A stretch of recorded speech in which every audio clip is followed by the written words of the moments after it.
Make Way for Ducklings by Robert McCloskey.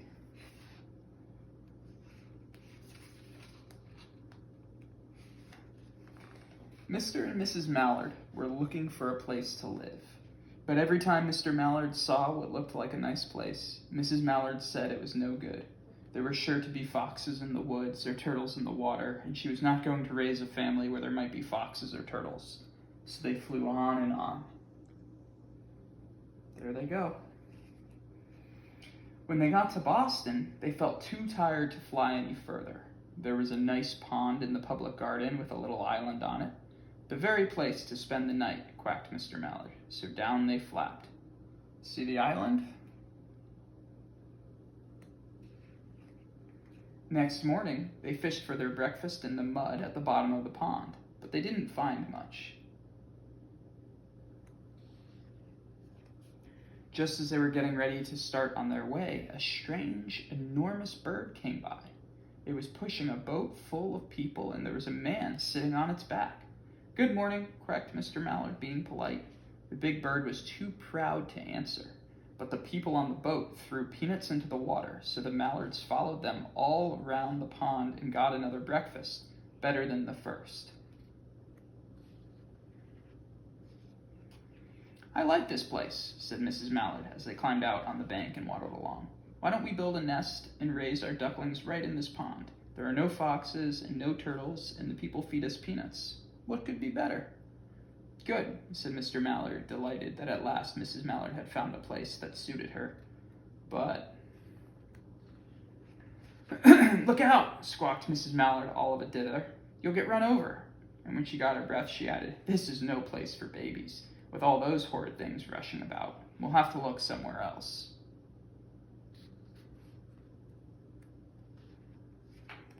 So they flew over Beacon Hill and around the State House, but there was no place there. They looked in Louisburg Square, but there was no water to swim in. There they go. Then they flew over the Charles River. "This is better," quacked Mr. Mallard. "That island looks like a nice, quiet place, and it's only a little way from the public garden." "Yes," said Mrs. Mallard, remembering the peanuts. "That looks like just the right place to hatch ducklings." So they chose a cozy spot among the bushes near the water and settled down to build their nest. And only just in time, for now they were beginning to molt.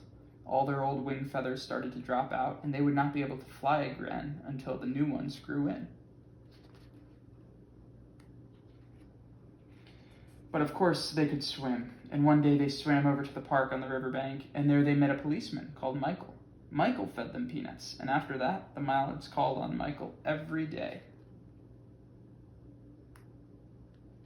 Look at that. After Mrs. Mallard had laid 8 eggs in the nest, she couldn't go to visit Michael anymore because she had to sit on the eggs to keep them warm. She moved off the nest only to get a drink of water or to have her lunch or to count the eggs and make sure they were all there. One day, the ducklings hatched out. First came Jack, then Cack, and then Lack, then Mack, and Knack, and Quack, and Pack, and Quack. Mr. and Mrs. Mallard were bursting with pride. It was a great responsibility taking care of so many ducklings, and it kept them very busy. One day, Mr. Mallard decided he'd like to take a trip to see what the rest of the river was like, further on. So off he set. "I'll meet you in a week in the public garden," he quacked over his shoulder. "Take good care of the ducklings." "Don't you worry," said Mrs. Mallard. "I know all about bringing up children." And she did. She taught them how to swim and dive. She taught them to walk in a line, to come when they were called, and to keep a safe distance from bikes and scooters and other things with wheels.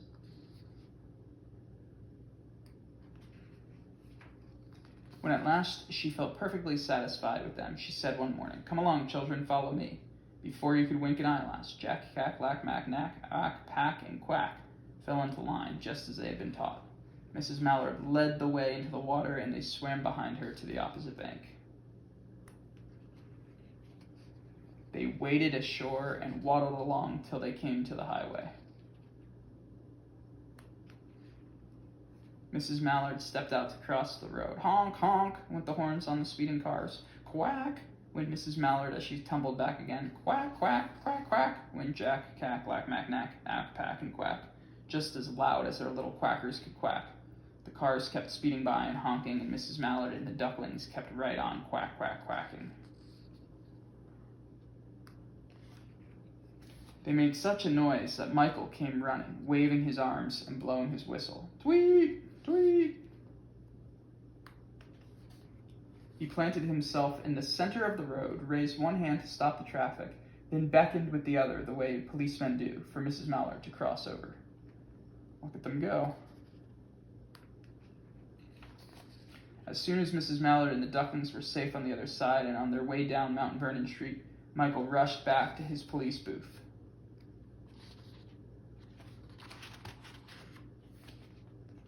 He called Clancy at headquarters and said, "There's a family of ducks walking down the street." Clancy said, "Family of what?" "Ducks," yelled Michael. "Send the police car, quick." Meanwhile, Mrs. Mallard had reached the corner bookshop and turned into Charles Street with Jack, Cack, Lack, Mack, Knack, Whack, Pack, and Quack all marching in line behind her. Look at them go. Everyone stared. An old lady from Beacon Hill said, "Isn't it amazing?" And the man who swept the street said, "Well, now, ain't that nice?" And when Mrs. Mallard heard them, she was so proud she tipped her nose in the air and walked along with an extra swing in her wattle. When they came to the corner of Beacon Street, there was the police car with 4 policemen that Clancy had sent from headquarters. The policemen held back the traffic so Mrs. Mallard and the Ducklings could march across the street. Right on into the public garden. Inside the gate, they all turned around to say thank you to the policeman. The policeman smiled and waved goodbye. When they reached the pond and swam across to the little island, there was Mr. Mallard waiting for them, just as he had promised. There he is. The Ducklings liked the new island so much that they decided to live there.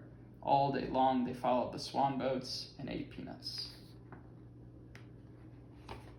And when night falls, they swim to their little island and go to sleep.